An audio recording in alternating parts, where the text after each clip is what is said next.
আসছি তো নোয়াখালী থেকে, যত পেট্রোল পাম্প আছে সবগুলো চেক করতে করতে আসছি। আপনি চেক করেন, ভিতরে দেখবেন যে তেল আছে, কিন্তু দিবে না তো।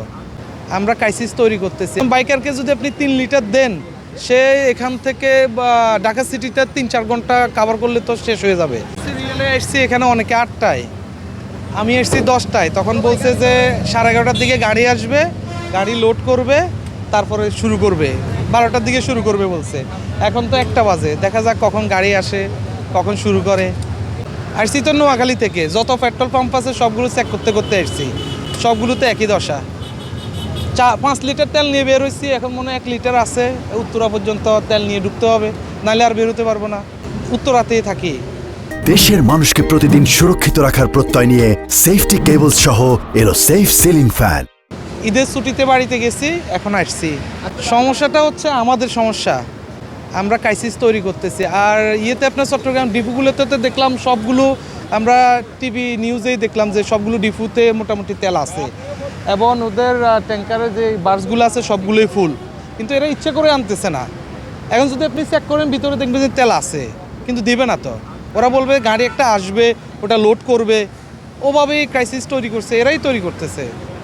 সরকার মাঝে মাঝে দেখি যে আপনার বিভিন্ন জায়গায় ম্যাজিস্ট্রেটে চেকিং করতেছে, যত জায়গায় চেকিং করতেছে সব জায়গায় তো পাইতেছে তেল ভরা, কিন্তু দিচ্ছে না।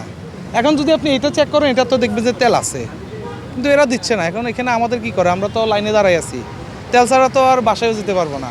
সবার একই দশা, অনেকে 7টা-8টার দিকে আসছে। এখানে সবাই তো আর বাইকার না, আর যারা বাইকার আছে তারাও তো আপনার 3 লিটারের বেশি বা 300 টাকার বেশি দিচ্ছে না। একজন বাইকারকে যদি আপনি 3 লিটার দেন, সে এখান থেকে ঢাকা সিটিতে 3-4 ঘন্টা কাভার করলে তো শেষ হয়ে যাবে। তো আলটিমেটলি বিকেলে সে আবার লাইনে দাঁড়াতে হবে, তাই না? আর সবাই তো আর অফিস আদালত রেখে তো এইভাবে লাইনে দাঁড়াইতে পারে না, সবার তো কাজ আছে। এটা সরকার কিছু যদি না করে, তাহলে তো আমাদের কাছে কিছু করার নাই। আন্দোলন করেও তো লাভ হবে না। এটা কিছুদিন আগে আপনি দেখছেন যে গ্যাসের সিন্ডিকেট হয়েছে, এখন তেলের সিন্ডিকেট হচ্ছে। এরপরে এটা শেষ হয়ে গেলে অন্যটা শুরু হবে দেশে। এটা আমাদের ব্যবসায়ীরা করতেছে, প্রত্যেক সরকারের আমলে এরা এরকম করে।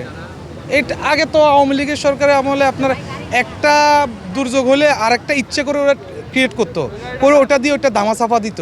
কিন্তু বিএনপির সরকার তো এটা করতে পারতেছে না, যার কারণে আপনি গ্যাসেরটা অনেক কষ্টে নিয়ন্ত্রণ করলেও এটাই উপলক্ষে এরা চান্স পাইছে, বারবার টাকা বাড়ানোর জন্য চেষ্টা করতেছে। এখন এটা ক্রাইসিস শেষ হয়ে গেলে দেখবেন যে হয়তো সিএনজির ক্রাইসিস তৈরি করবে। এরা ব্যবসায়ীরাই করতেছে, ইচ্ছে করে করতেছে।